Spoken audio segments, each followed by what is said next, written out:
नमस्ते दोस्तों। जैसा कि हमने एनसीईआरटी की सीरीज स्टार्ट करी थी, तो उसमें सिक्स्थ एवं सेवन्थ की ज्योग्राफी तो अपन ने कंप्लीट कर दी थी। आज एट्थ की ज्योग्राफी स्टार्ट कर रहे हैं, जिसको एक ही पूरे क्लास में एट्थ की ज्योग्राफी को खत्म करेंगे।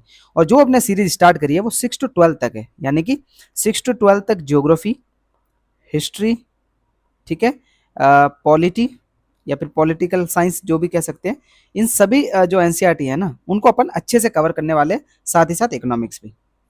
ठीक है।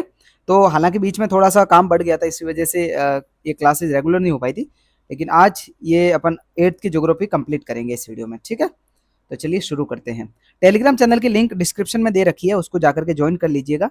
और ऐप की लिंक, मोबाइल एप्लीकेशन की लिंक भी कमेंट सेक्शन में होगी, उसको भी आप चेकआउट कर सकते हो कि जो भी हमने आपके लिए अफोर्डेबल प्राइस पे कोर्सेज रखे हैं वो आप तक पहुंच सके। ठीक है, तो क्लास को स्टार्ट करते हैं। हालांकि ये जो ज्योग्राफी की क्लास है, इसमें संसाधन एवं विकास यानी कि इकोनॉमिक ज्योग्राफी को करेंगे। ठीक है ना, इकोनॉमिक ज्योग्राफी एट्थ की ज्योग्राफी में सिर्फ और सिर्फ इकोनॉमिक ज्योग्राफी है।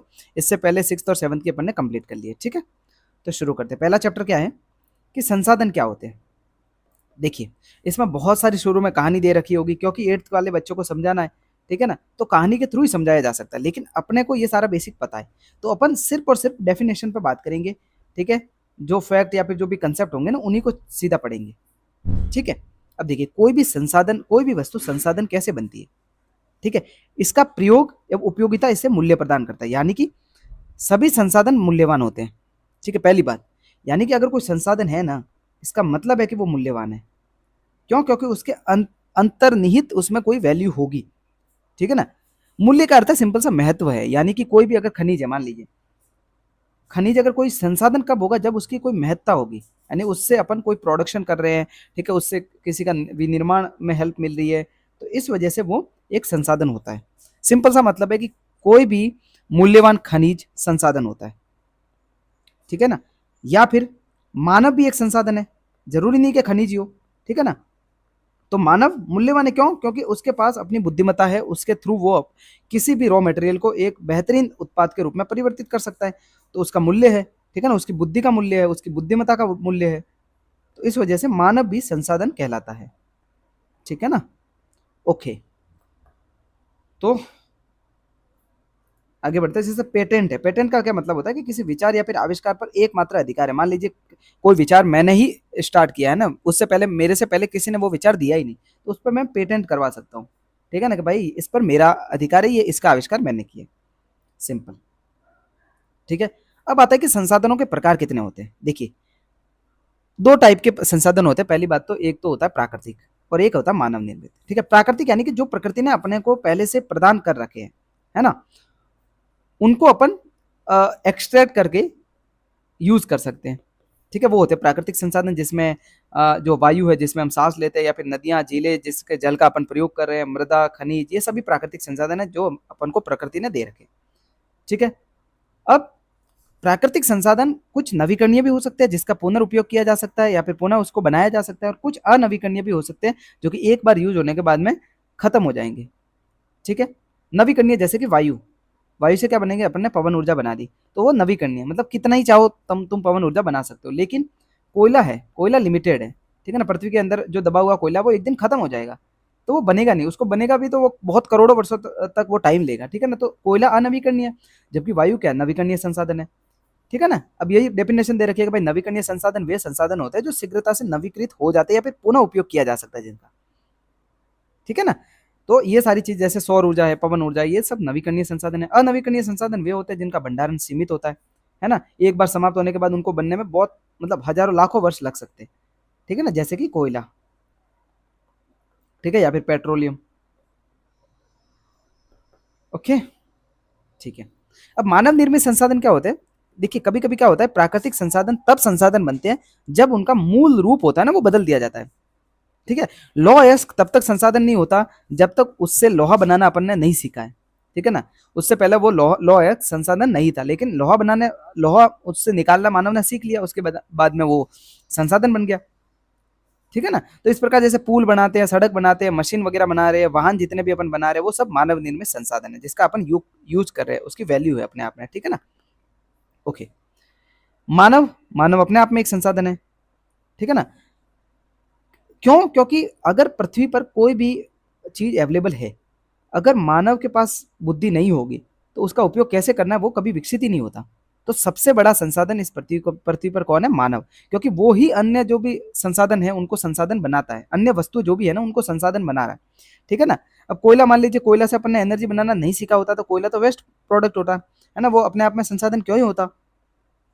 ठीक है ना? तो इस चीज़ को समझना है कि मानव ही मतलब एकमात्र ऐसा संसाधन है जो अन्य वस्तुओं को संसाधन बनाता है। ठीक है ना? ओके, मतलब आज के टाइम में कुछ ऐसी वस्तुएं भी होंगी जिसका उपयोग करना अपन ने नहीं सीखा है, तो वो अपने लिए संसाधन नहीं है, वो एक बेस्ट प्रोडक्ट है। लेकिन इन फ्यूचर मानव ने कुछ आविष्कार कर लिए, ठीक है, कुछ साइंस के सेक्टर में मतलब काफी विकास कर लिया, तो उस वस्तुओं का भी उपयोग करेगा वो मानव भविष्य का, तो उसके लिए वो संसाधन बन जाएगा, लेकिन अभी तक नहीं है। ठीक है ना?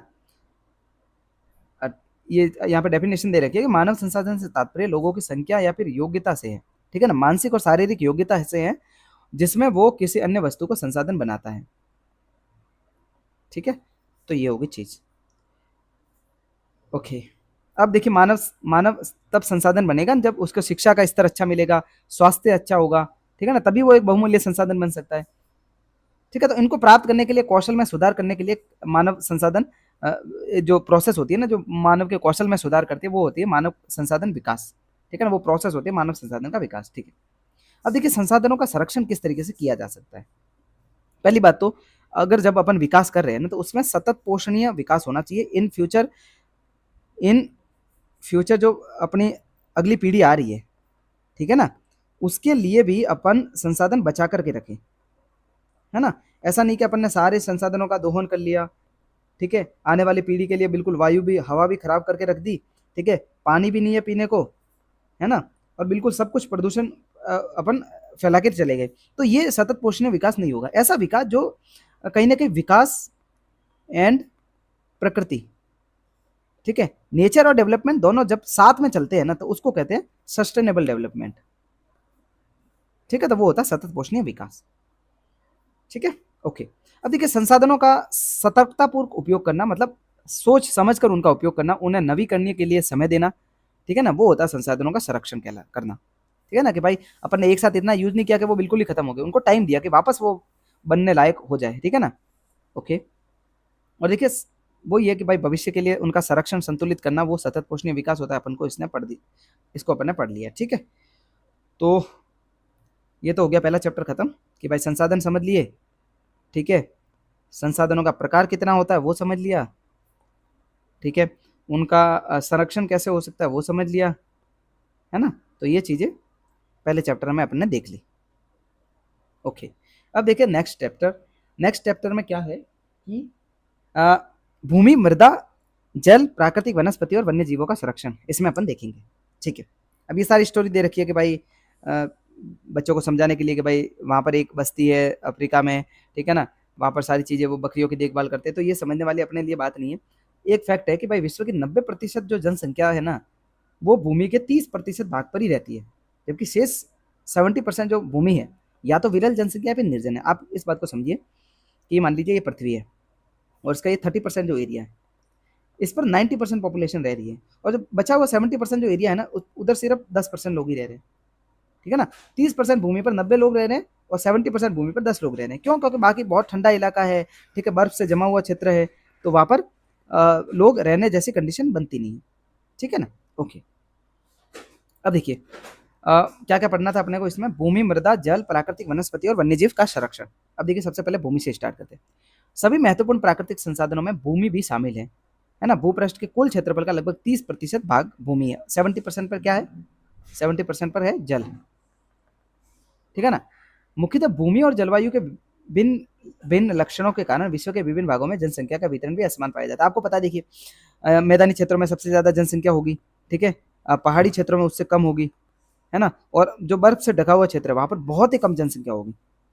ठीक है ना, तो कहीं ना कहीं भूमि या फिर लैंड एरिया जो है ना, वो भी डिसाइड करता है कि कहीं वहां की जनसंख्या कैसी होगी। ठीक है ना, सघन होगी या फिर विरल होगी, तो ये भूमि ही तय करेगी। ठीक है ना, जैसे मान लीजिए पर्वतों का क्षेत्र है या फिर जल से भरा हुआ क्षेत्र है, मरुस्थल का क्षेत्र है या फिर सघन वनों वाला क्षेत्र है, तो वहाँ की जनसंख्या किस तरीके से होगी, तो ये भूमि ही डिसाइड करती है कि किसी क्षेत्र की जनसंख्या किस तरीके से निवास करेगी। अब देखिए भूमि का उपयोग बहुत बहुत अलग अलग जगहों में हो सकता है, जैसे कृषि हो गई, वानिकी हो गया, खनन हो गया, वानिकी यानी पेड़ पौधे उगाना, खनन हो गया, सड़कों का निर्माण हो गया, उद्योगों की स्थापना हो गई, है ना। और इनके लिए जो भूमि का यूज होता है ना उसको कहते हैं भूमि उपयोग। ठीक है, ओके।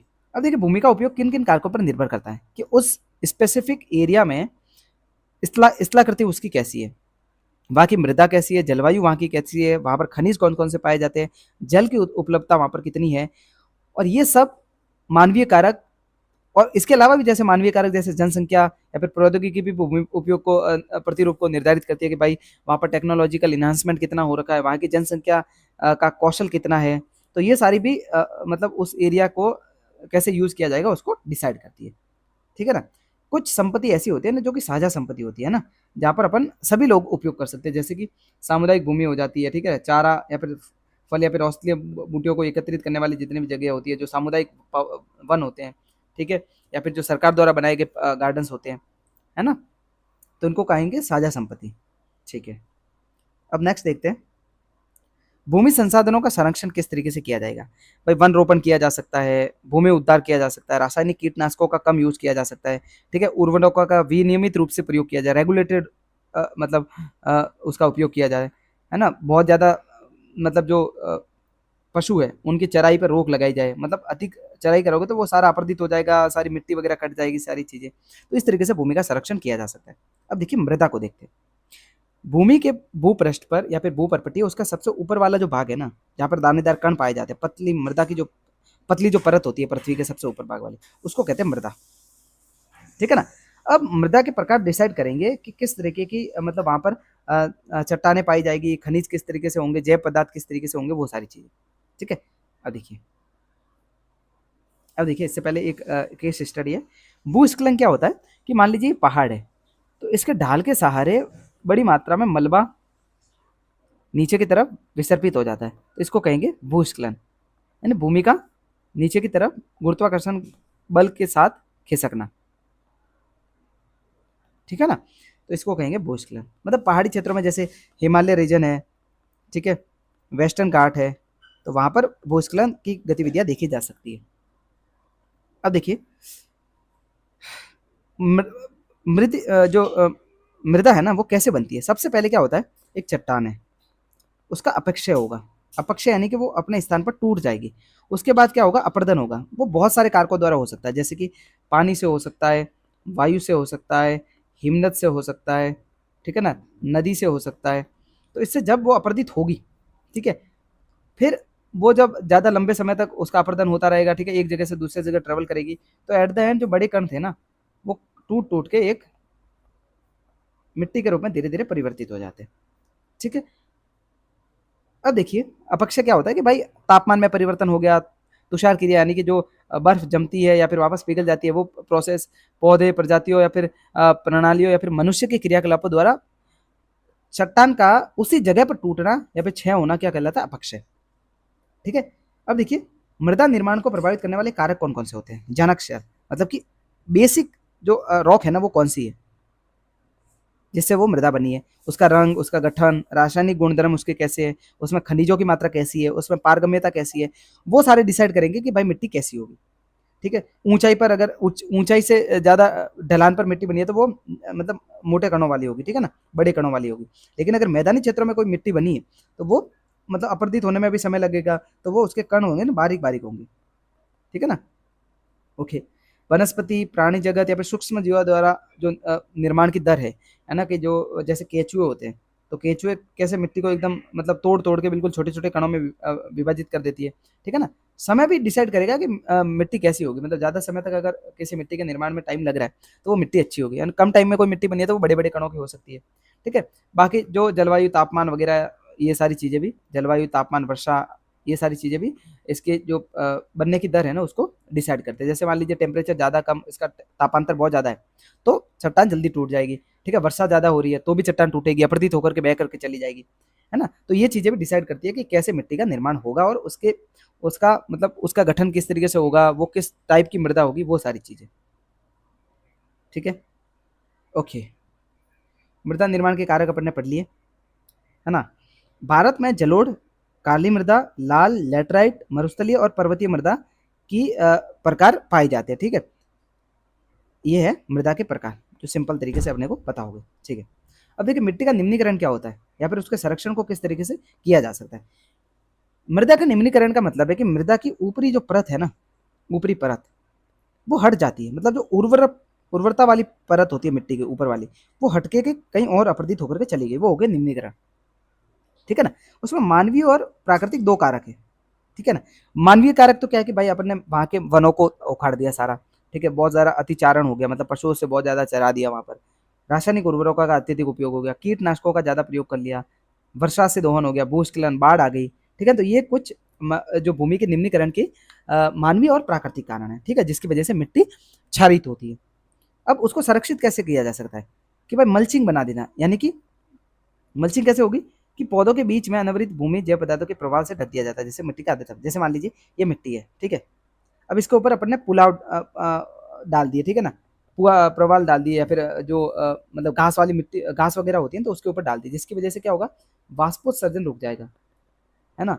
तो मिट्टी की नमी है ना वो बनी रहेगी, मिट्टी की नमी बनी रहेगी, तो उसको कहते हैं मल्चिंग, यानी कि मिट्टी की नमी को बनाए रखने के लिए उसको घास फूस से ढक दिया जाता है।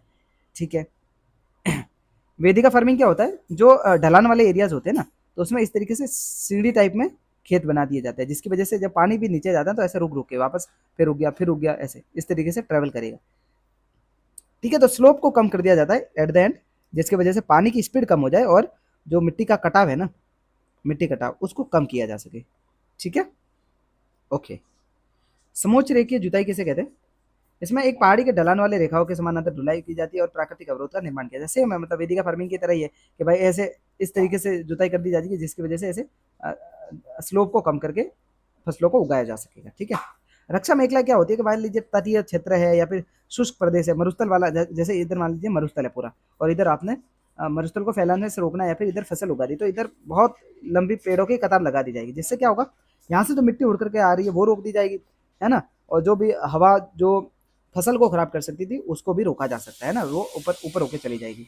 तो ये सारी चीजें कि वृक्षों को कतार में लगा करके मृदा का आवरण बचाया जा सकता है। ठीक है, समोच्च रेखीय रोधिकाएं क्या होती है, समोच्च रेखीय रोधिकाएं बनाने के लिए पत्थर, घास, मृदा का उपयोग किया जाता है। रोधिकाओं के सामने जल एकत्र करने के लिए खाइयां बनाई जाती है। ठीक है, ये हो गया। चट्टानों का बांध भी बनाया जाता है, जिसकी वजह से जल के प्रवाह को कम कर दिया जाता है और मिट्टी को कटने से बचा जा सकता है। ठीक है, ओके।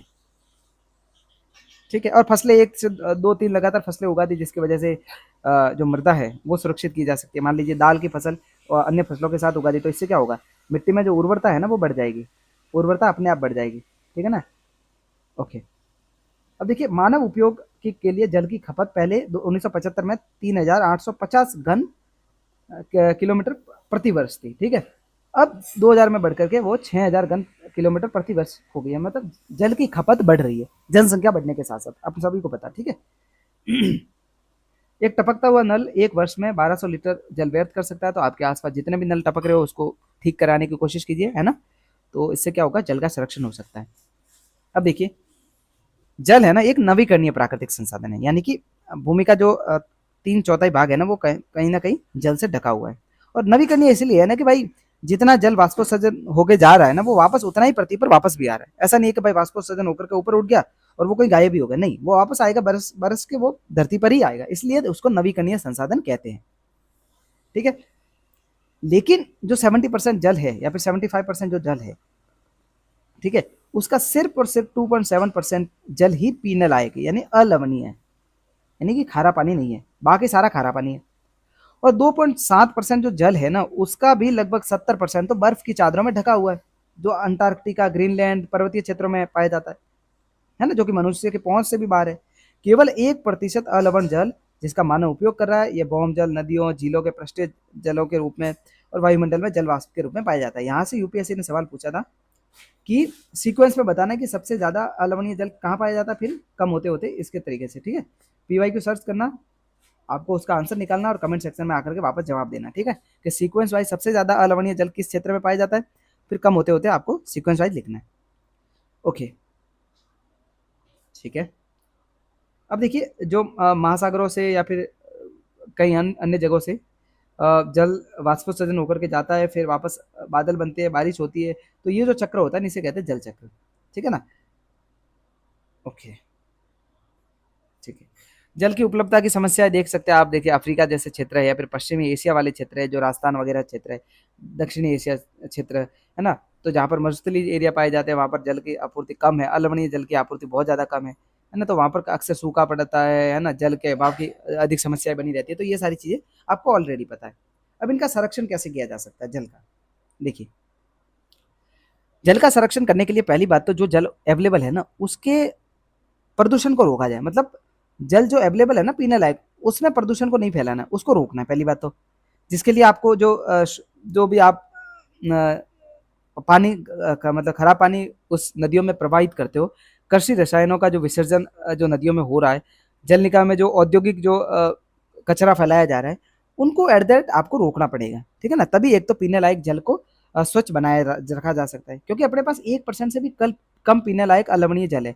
तो कहीं ना कहीं जो लवणीय अलवणीय जल पैदा मतलब अवेलेबल है, उसको तो कम से कम बचाना पड़ेगा, है ना? कि भाई उसको तो कम से कम प्रदूषित आपको नहीं करना है। ठीक है। दूसरी बात, खेतों को सिंचित करने के लिए नहरों को ठीक रूप से पक्का बनाना चाहिए, जिसकी वजह से जो अवशोषण होता है वो जल का कम किया जा सके, है ना? स्प्रिंकल सिस्टम जो है उससे सिंचाई करने को मतलब आपको बढ़ोत मतलब उसको एप्रिसिएशन देना चाहिए। ठीक है ना? जिससे जल का यूज़ कम से कम हो सके, वाष्पीकरण की दर को कम करना है, ड्रिप सिस्टम को अपनाना है। ठीक है? तो ये सारी चीज़ें कहीं न कहीं अपना करके आप अपने जो जल है ना उसके उपभोग को अधिक दक्ष बना सकते हो। ठीक है? अब आते हैं अपन प्राकृतिक वनस्पति के ऊपर। ठीक है? देखिए, प्राकृतिक वनस्पति और वन्यजीव केवल स्थलमंडल, जलमंडल और वायुमंडल के बीच एक संकरे क्षेत्र में पाए जाते हैं, जिसे हम जैवमंडल कहते हैं। देखिए, स्थल नहीं होगा तो मानव कहाँ रहेगा? मानव या फिर कोई भी वन्य जीव, है ना? प्राणी कहाँ रहेगा? स्थल मंडल के साथ में जल भी होना जरूरी है, क्योंकि जल होगा तभी मतलब जीवन को संभव बनाया जा सकता है। और वायुमंडल नहीं होगा तो कोई संभावना है ही नहीं कि अपन जीवित रह सके। तो ये जो संकरा क्षेत्र है ना, जहाँ पर ये तीनों मिलते हैं, उसको ही कहते हैं जैव मंडल, क्योंकि इन तीनों को एक साथ रखने पर ही जीवन को मतलब संभव बनाया जा सकता है। ठीक है? ओके। सभी जीवित जो जातियां हैं वो जीवित रहने के लिए एक दूसरे से संबंधित होती है, एक दूसरे के ऊपर निर्भर होती है।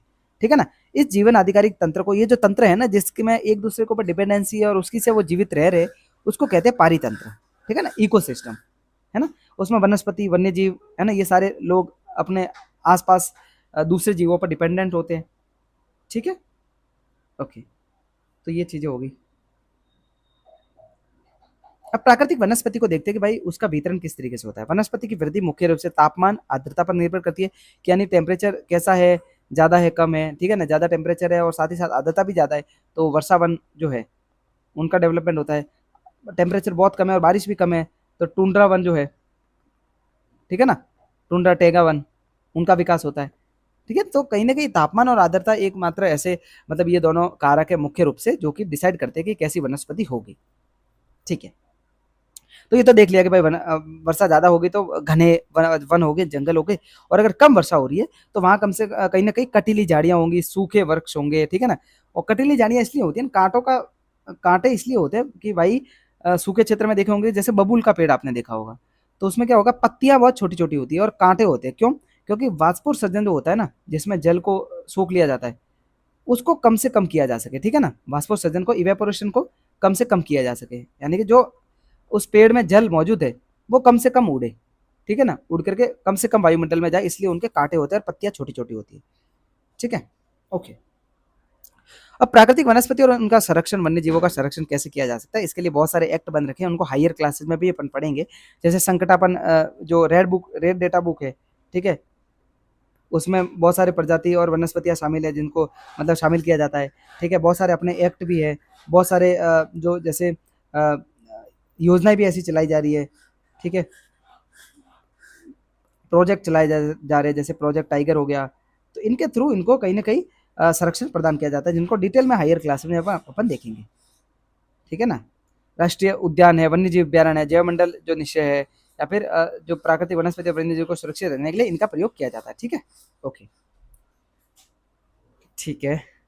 राष्ट्रीय उद्यान देखिए, वर्तमान और भविष्य की पीढ़ी के लिए एक या अधिक पारितंत्रों की पारिस्थितिक एकता की रक्षा के लिए नामित किया गया प्राकृतिक क्षेत्र।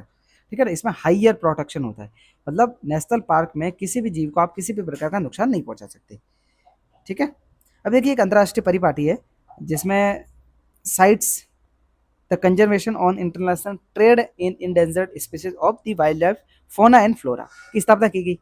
ठीक है, जिससे प्राणी और पक्षियों की अनेक जातियां जिनको इस सूची में रखा गया उनके व्यापार पर प्रतिबंध लगाया गया है ना, कि उन जंतुओं का, जीवों का, वनस्पतियों का व्यापार नहीं किया जा सकता जो कि साइट्स की सूची में शामिल है। ठीक है ना। ओके। वाइल्ड लाइफ सेंचुरी किसे कहेंगे? एक वैश्विक नेटवर्क जिससे द्वारा जुड़े हुए क्षेत्र होते हैं, एक श्रृंखला होती है जिसमें प्राकृतिक जो नेशनल पार्क होता है वो भी एक वाइल्ड जो बायोस्फीयर रिजर्व है या फिर उसमें शामिल हो सकता है। बायोस्फीयर रिजर्व एक बड़ा क्षेत्र, उसमें नेशनल पार्क भी आ सकता है। ठीक है ना। ठीक है, देखिए साइट्स एक अंतर्राष्ट्रीय समझौता है सरकारों के बीच में, और ये प्राणी और जो पौधे हैं ना उनके अंतर्राष्ट्रीय व्यापार जिसमें जीवन को कोई खतरा नहीं है उनको तो मतलब चालू रखना है, लेकिन जो इंडेंजर्ड है स्पीसीज उनके व्यापार को कहीं ना कहीं वो प्रतिबंधित करता है। ठीक है ना। जैसे वालू, डॉल्फिन, कैक्टस, प्रवाल, ऑर्किड, एलो, इनके व्यापार को प्रतिबंधित कर रखा है इसने। तो अपने 2 चैप्टर पूरे हो गए हैं दोस्तों। तीसरा जो चैप्टर है वो खनिज एवं ऊर्जा संसाधन। ठीक है ना, इनको अपन देखेंगे। ठीक है। अब देखिए खनिज क्या होता है।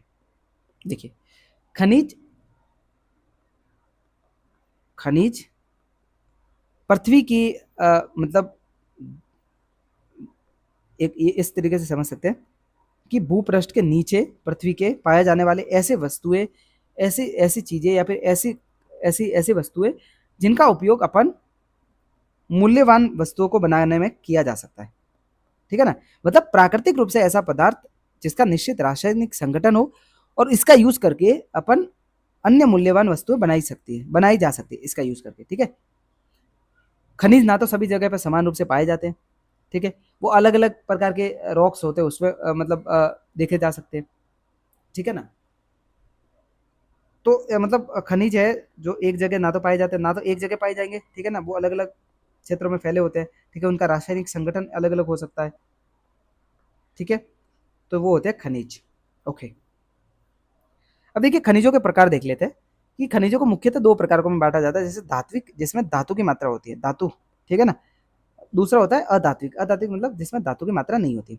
धात्विक में भी 2 होते हैं, लौह और अलौह खनिज, जिसमें लोहे की मात्रा हो, जिसमें लोहे की मात्रा नहीं हो। ठीक है। शेल क्या होता है? एक रॉक क्या होती है?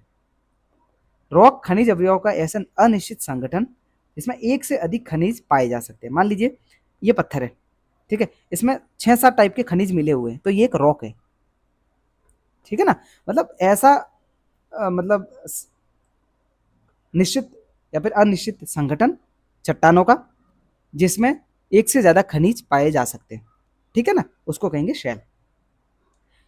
ऐसी शेल जिसमें खनिजों का खनन किया जाता है अयस्क कहलाते हैं। मतलब ऐसी शेल जिससे खनिजों का खनन किया जाता है उसको कहेंगे अयस्क। जैसे लौह अयस्क, मतलब वहां से लौह अयस्क से खनिज निकाले जाएंगे। ठीक है ना, तो वो हो गया अयस्क। ठीक है ना, अयस्क से बहुत सारे खनिज निकाले जा सकते हैं, और जो खनिज बहुत सारे खनिज मिले होते हैं ना उसको कहते हैं रॉक। समझ में आ गया ना। ठीक है।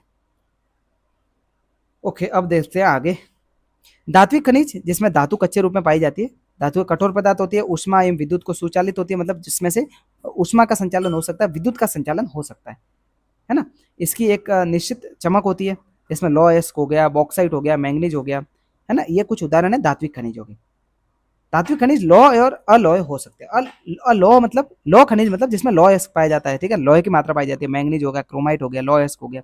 अलोह जिसमें खनिज लोहा नहीं पाया जाता, जिसमें सोना, चांदी, तांबा, सीसा, इसमें लोहा नहीं पाया जाता, इसलिए कहते हैं अलोह खनिज। अधात्विक खनिज मतलब जिसमें धातुएं नहीं होती, जैसे चूना पत्थर, इसमें धातु नहीं होगी। ठीक है ना, ये पत्थर है। अभ्रक, अभ्रक में भी धातु नहीं होती। ठीक है, जिप्सम में भी धातु नहीं होती, तो इसको अधात्विक खनिज कहेंगे। ठीक है। खनिज ईंधन जैसे कोयला, पेट्रोलियम भी अधात्विक वस्तु है। ठीक है। ओके। खनिजों को खनन, प्रवेदन और आखनन द्वारा निष्कर्षित किया जा सकता है। देखिए खनिजों का निष्कर्षण कैसे होगा? जो पृथ्वी के भूपृष्ठ के अंदर जो पाए जाते हैं, सबसे पहले तो उनका खनन होगा। ठीक है, 2 तरीके से हो सकता है। विपरीत खनिज होता है, कूपकी खनिज हो सकता है। खनन हो सकता है, फिर प्रवेदन होता है, फिर आखनन होता है। ये कुछ हिंदी के मतलब टफेस्ट जो टर्मिनोलॉजी है उसको कह सकते हैं। अब आपको ये समझना है कि देखिए, सबसे पहले तो पृथ्वी के अंदर जो शेल दबी हुई है उसको अपन बाहर निकालेंगे, तो उसको कहेंगे, प्रोसेस को कहेंगे खनन, सिंपल। कम गहराई में अगर स्थित है तो ऊपर ऊपर वाली परत हटा करके निकाल दिया, उसको कहेंगे विवृत खनिज। और अगर ज्यादा गहराई में कोई खनिज स्थित है तो उसको एक कुएं की तरह उसको खोद करके उसको निकाला जाएगा, तो उसको कहेंगे कूप की खनिज, मतलब कूप यानी कुएं की तरह खोद करके निकाल देना, अधिक गहराई में जो स्थित है, ठीक है ना, उसको कहेंगे कूप की खनिज। जैसे पेट्रोलियम हो गया, कोयला हो गया, है ना, प्राकृतिक गैस होगी, तो बहुत धरातल में पाई जाती है, उन्हें बाहर निकालने के लिए गहन कूपों की खुदाई होती है, तो उसको कहेंगे प्रवेदन। मतलब जिनको निकालने में बहुत ज्यादा गहरा खनन किया जाता है उसको कहेंगे प्रवेदन, है ना। सतह के निकट स्थित खनिजों को जिस प्रक्रिया द्वारा आसानी से खोदकर निकाला जाता है उसको कहेंगे आखनन। ठीक है, समझ में आ गया। आखनन यानी जो पृथ्वी के परत के ऊपर ही है तो उसको निकाल दिया आसानी से। प्रवेदन आपको पता है बहुत गहरे कुएं खोद करके निकाला जा सकता है, जैसे कि प्राकृतिक गैस हो गई, है ना, गहरे दबे हुए जो खनिज है उनको निकालने के लिए। ठीक है, तो ये चीजें होगी कि भाई किस तरीके से खनन को निकाला जाता है। अब देखिए खनिजों का वितरण किस तरीके से। खनिज विभिन्न प्रकार की शैलों में पाया जा सकता है, आग्नेय शैलों में पाए जाते हैं, ठीक है, कुछ कायांतरित खनिजों में होता है, जबकि अवसादी शैलों में भी पाए जाते हैं। धात्विक खनिज आग्नेय और कायांतरित शैल समूह में जिसमें विशाल पठारों का निर्माण होता है, पठारों में सबसे ज्यादा धात्विक खनिज पाए जाते हैं। ठीक है ना, जैसे स्वीडन में लोयस, ओंटेरियो कनाडा में तांबा और निकेल, दक्षिण अफ्रीका में लोहा, निकेल, क्रोमाइट, प्लेटिनम, आग्नेय और कायांतरित शैलों में पाए जाने वाले खनिजों का उदाहरण है। ठीक है, मैदान और जो नवीन नवीन वलित पर्वत है ना, फोल्डेड माउंटेन जो बने हैं, उनके अवसादी शैल समूह में अधात्विक खनिज पाए जाते हैं। जैसे अवसादी जो शैल है ना उसमें धात्विक खनिज बहुत कम पाए जाते हैं, ठीक है, उसमें पाए जाते हैं अधात्विक। ठीक है, अब अवसादी खनिज जो है ना उसमें जीवाश्म भी पाए जाते हैं, मतलब जीव जो मर गए उनके अवशेष भी पाए जाते हैं, आग्नेय और कायांतरित में नहीं पाए जाते। ठीक है, इस बात का ध्यान रखना कि आग्नेय और कायांतरित खनिजों में या फिर चट्टानों में जीवाश्म नहीं पाया जाता, जीवों के अवशेष नहीं पाए जाते, जबकि अवसादी जो शैल है ना, अवसादी शैल जिसमें जीवाश्म पाए जाते हैं, ठीक है, और अधात्विक खनिज पाए जाते हैं, इस बात का ध्यान रखना आप। ओके, ठीक है, अधात्विक खनिज जैसे कोयला हो गया, पेट्रोलियम हो गया, ये सारी चीजें अवसादी शैलों में पाई जाती है। अब देखिए स्विट्जरलैंड में कोई भी ज्ञात खनिज निक्षेप नहीं है, बस इस चीज को एक बार एक फैक्ट के रूप में आपको याद रखना है। ठीक है, अब चीन और भारत के पास में विशाल लौह के अयस्क पाए जाते हैं, ये मादी विश्व के आधे से अधिक टीन उत्पादन का करता है। ठीक है, ये सारी चीजें अपने को थोड़ा बहुत आइडिया होना चाहिए, बाकी इसमें कोई ज्यादा इंपॉर्टेंट इतना मतलब स्पेसिफिक फैक्ट नहीं दे रखा कि इसको अपन पढ़ सके। ठीक है ना, अब देखिए उत्तरी अमेरिका में 3 खनिज क्षेत्र पाए जाते हैं, जिसमें ग्रेट लेक, उत्तर में कैनेडियन शील्ड प्रदेश और अपलेशियन प्रदेश। ठीक है, पश्चिम में पर्वत श्रृंखला जो है वो, ठीक है, तो वहां पर धात्विक और अधात्विक खनिज पाए जाते हैं। ठीक है, दक्षिण अफ्रीका में देखिए ब्राजील और बोलीविया विश्व में टीन के सबसे बड़े उत्पादक है। एक फैक्ट निकल गया यहाँ से आपका। ठीक है, ब्राजील विश्व के उच्च कोटि के लौह अयस्क का सबसे बड़ा उत्पादक है। ठीक है, 2 फैक्ट निकल गए। हालांकि ये एनसीईआरटी का डेटा है, तो एनसीईआरटी में कुछ अपडेट भी अभी हो गई होगी डेटा में, तो उसको आप एक बार गूगल करके चेक कर लीजिएगा कि इसमें क्या क्या अपडेट है, कौन ज्यादा उत्पादक देश हो गया है इन खनिजों के वाइज, आप एक बार गूगल कर लेना। ठीक है ना, तो क्या है कि लेटेस्ट डेटा आपके साथ में अपडेट हो जाएगा। ठीक है, ओके, देखिए खनिजों का उपयोग किस तरीके से होता है, खनिजों का संरक्षण, ये सारी चीजें तो अपने मतलब नॉर्मली आइडिया होता है। जैसे शक्ति साधन क्या होते हैं, मतलब ऐसे संसाधन जिनसे अपने को ऊर्जा बनाई जाती है। ठीक है ना, ऊर्जा मतलब ईंधन के रूप में या फिर लाइट, ठीक है, इलेक्ट्रिसिटी बनाई जाती है। ठीक है, अब किस किस से इलेक्ट्रिसिटी बनाई जा सकती है आपको पता है। कुछ तो परंपरागत स्रोत है, ठीक है ना, जो कि बहुत लंबे समय से जिनका उपयोग कर रहे हैं अपन, है ना। अब इसमें 2 मुख्य स्रोत है, ठीक है, एक तो ईंधन के रूप में, ठीक है, जिसमें खाना पकाना, ऊष्मा प्राप्त करना, ये सारी चीजें हो सकती है। तो अपनी 50% जो एनर्जी है ना वो ऊर्जा इन्हीं ईंधन से पाई जाती है। ठीक है ना, ईंधन में मेनली कोयला है। ठीक है ना, ओके, अब देखिए खनिज तेल और प्राकृतिक गैस, इनके लाभ हानि देख लेते हैं अपन। लाभ क्या, खनिज तेल का आसानी से परिवहन हो सकता है, इसका पेट्रोल रासायनिक उद्योगों का आधार होता है। प्राकृतिक गैस आसानी से पाइपलाइनों के द्वारा इसका ट्रांसफर किया जा सकता है। तेल और कोयले से अधिक स्वच्छ मतलब ऊर्जा संसाधन है और तेल से सस्ता भी है। हानि क्या है कि तेल अधिप्लावन गैस रिसाव के कारण ऑक्सीजन का अवक्षय हो सकता है, मतलब पानी के ऊपर अगर तेल रिस गया तो वो कहीं ना कहीं जो मरीन इकोसिस्टम है उसको नुकसान पहुंचा सकता है। प्रदूषण के कारण अम्लीय वर्षा हो सकती है। नए ईंधन का अन्वेषण आसान नहीं है, मतलब बहुत ज़्यादा इनहेंस टेक्नोलॉजी चाहिए। ऊर्जा के परंपरागत स्रोत कौन कौन से हैं? आपको पता है परंपरागत में कोयला हो गया, ठीक है, प्राकृतिक गैस हो गई,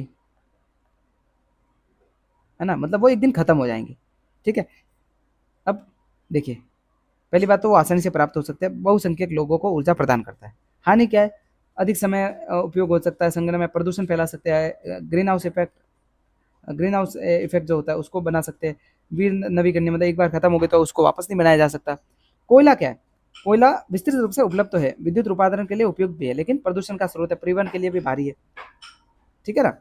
ओके, अब परंपरागत में जल विद्युत भी आती है, ठीक है ना, जल विद्युत भी परंपरागत स्रोत में आती है, प्रदूषण मुक्त है, सिंचाई और मत्स्य को भी बढ़ावा दे सकता है, सस्ता भी है, लेकिन स्थानीय समुदाय को विस्थापन होता है। आपको पता है कि बांध बनाते हैं तो स्थानीय समुदाय को विस्थापित कर दिया जाता है, ठीक है। निम्न क्षेत्रों में जल प्लावित हो जाता है, मतलब आसपास के क्षेत्र डूब जाते हैं, है ना। और कहीं ना कहीं जो लोगों को रिप्लेस किया जाता है ना, उसका भी जो खर्चा है ना वो ज्यादा आ जाता है, ठीक है।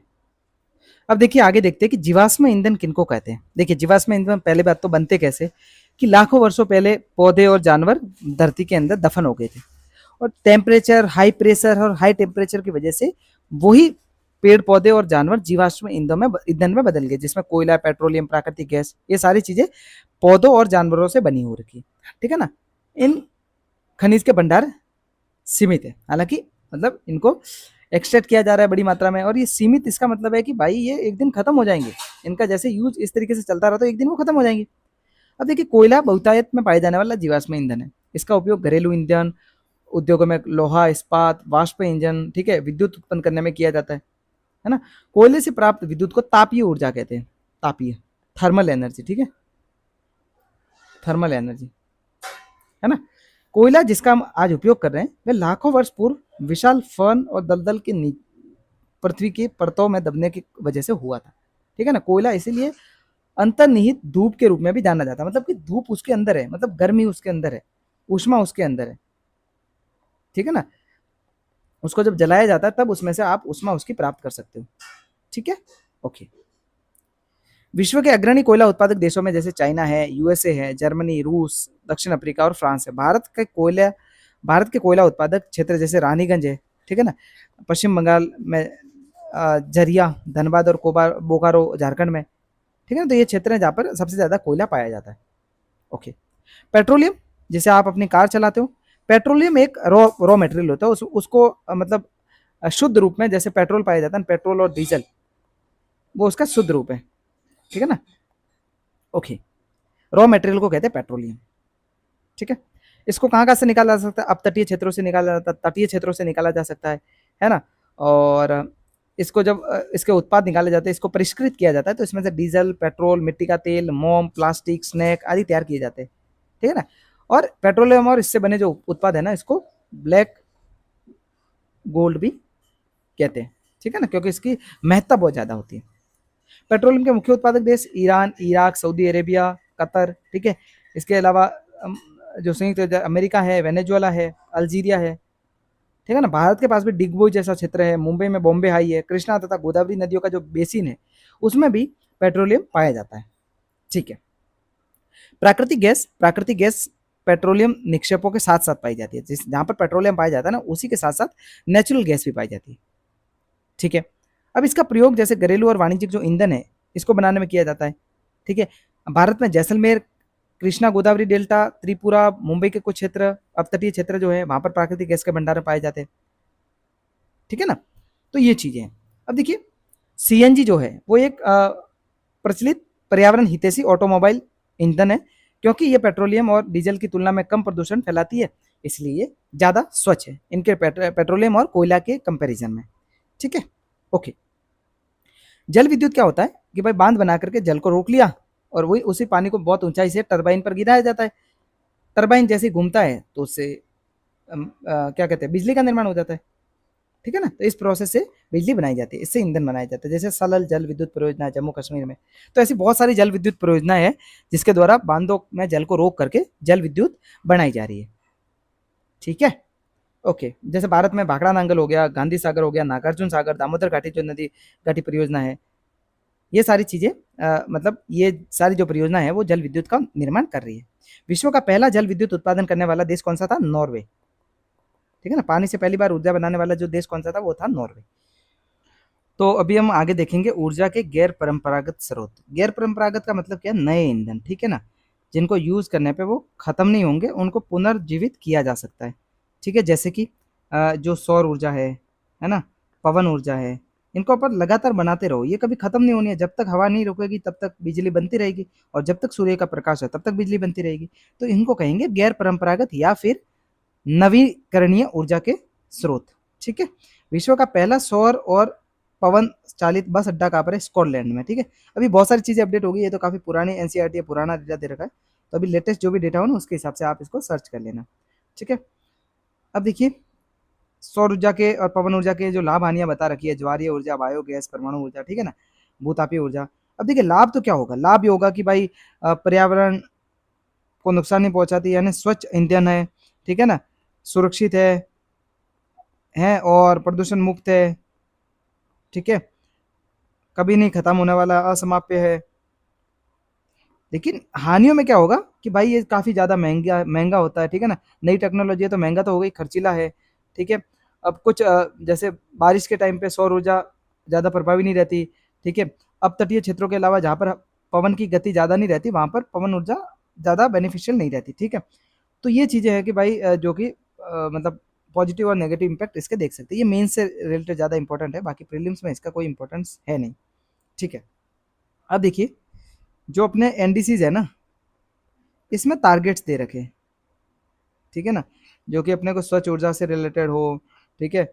चाहे CO2 कैप्चरिंग की बात हो, 2070 तक जो कार्बन न्यूट्रल होने वाली बात हो, तो इसमें सारी ये डेटाज वगैरह आपके काम आ सकते हैं कि भाई पवन ऊर्जा का कितना उत्पादन हो रहा है, सौर ऊर्जा का कितना उत्पादन हो रहा है। यहाँ पे डेटा ज़्यादा दे नहीं रखा है, क्योंकि एनसीईआरटी 8th की है, 12th तक जाते जाते ये सारी चीज़ें मतलब अपने सामने आ जाएगी। तो इसको आपको गूगल करना है और डेटा निकालना है कि भाई अभी फिलहाल सौर ऊर्जा से कितनी ऊर्जा प्राप्त की जा रही है। ठीक है। उसी तरह पवन ऊर्जा से कितनी प्राप्त की जा रही है, तो ये आपको होमवर्क करना है। ठीक है। ओके।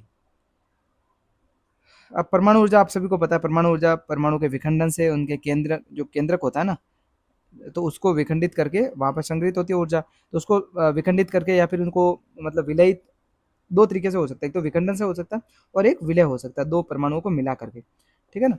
तो ये दो तरीके से होता है, और मुख्यतः जैसे यूरेनियम, थोरियम, मोनोजाइट जो रेत में पाए जाते हैं ना, थोरियम मोनोजाइट रेत में पाया जाता है मुख्यतः। तो यूरेनियम और थोरियम दो ऐसे मतलब निक्षेप है, जिससे खनिज निक्षेप है जहाँ से जो ऊर्जा है ना, परमाणु ऊर्जा, वो बनाई जाती है। ये दो मुख्य खनिज है। ठीक है ना। ओके। भूतापीय ऊर्जा किससे होती है, जैसे मान लीजिए पृथ्वी के अंदर जो मैग्मा होता है ना, तो उसके संपर्क में जब वाटर आ जाता है, तो वो गर्म हो जाता है और ऊपर की तरफ उठने की कोशिश करता है, और फिर जहाँ पर वो पृथ्वी पर जहाँ पर भी निकलता है ना, तो वहाँ पर बहुत गर्म पानी निकलता है। ठीक है। जैसे कि अपने जो हिमाचल प्रदेश में वो कौन सी घाटी है, उसका नाम मैं अभी भूला, पूगा वैली शायद, है ना, पूगा वैली आई थिंक। तो वहाँ पर ये गर्म पानी के जो झरने हैं, तो भूतापीय ऊर्जा वहाँ से प्राप्त की जा सकती है। ठीक है।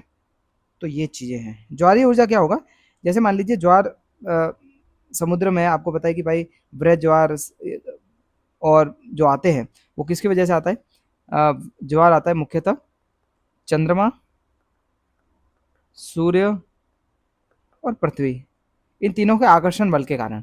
ठीक है ना। जब ये तीनों लाइन में हो जाते हैं तो वृहद ज्वार आता है, मतलब पानी काफ़ी ऊपर हाइट तक उठ जाता है समुद्र में। तो ये जब पानी उठ जाता है तो वो बहुत पीछे तक चला जाता है। ठीक है ना।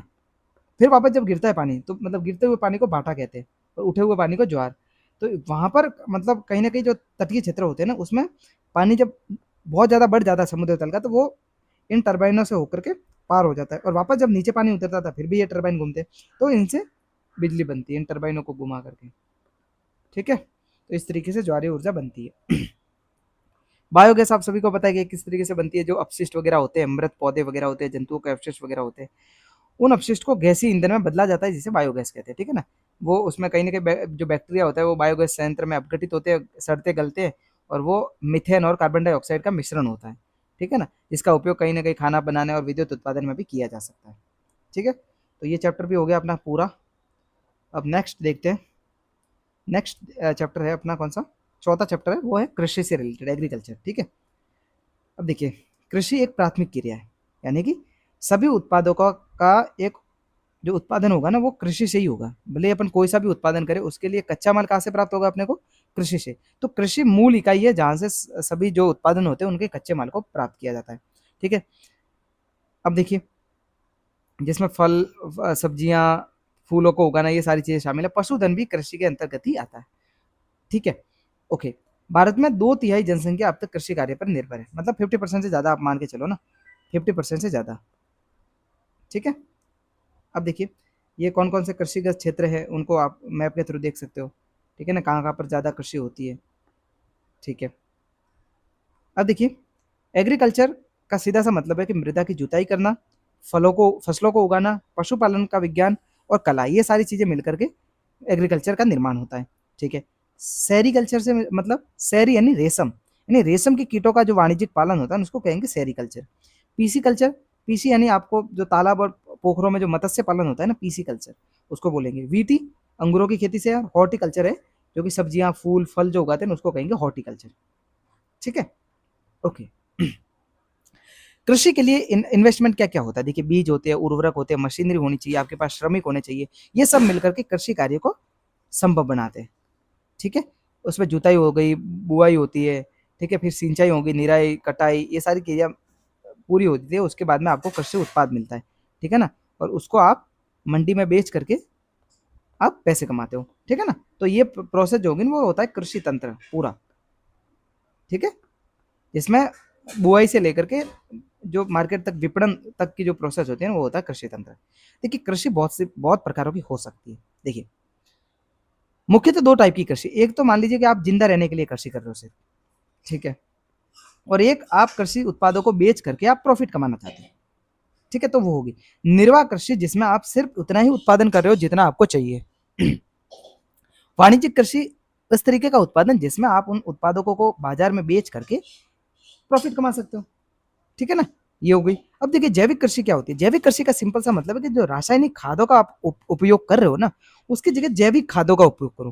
प्राकृतिक जो पीड़कनाशी है, जिनसे कीट मर जाते हैं, प्राकृतिक चीजें, उनका प्रयोग करो। ठीक है ना, कीटनाशी जो होते हैं कीटनाशी जो बनाए जाते हैं उनका प्रयोग मत करो।